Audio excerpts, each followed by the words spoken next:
সবই দিশা, welcome to my channel দিশা দে। তো guys আজকে চটপট সকালবেলা রেডি হয়ে গিয়েছি আমাদের পাড়ার বাৎসরিক শীতলা মায়ের পুজো যাওয়ার জন্য। আমার অনেকটা দেরি হয়ে গেছে, ওই জন্য কোনো রকম মেকআপ করতে পারিনি। আর এই দেখো ওখানে পুজো শুরুও হয়ে গিয়েছে। এখানে ঠাকুরমশাইরা পুজোয় বসে গেছে। এই যে আমাদের শীতলা মায়ের থান, এখানে প্রত্যেক বছরই পুজো দেওয়া হয়।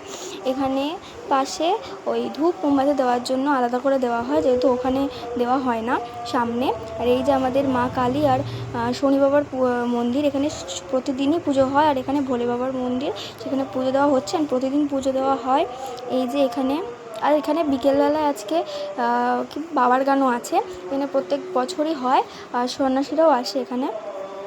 এই দেখো, আর আমার পুজো দেওয়া কমপ্লিট হয়ে গেছে, কিন্তু আমি বেরিয়ে এসেছি ওখানে বাটা দিয়ে। এই যে এখানে চলছে পুজো দেওয়ার, আমি বাড়ির দিকে যেতে লাগছি। পরের ভিডিও নিয়ে আসছি, টাটা।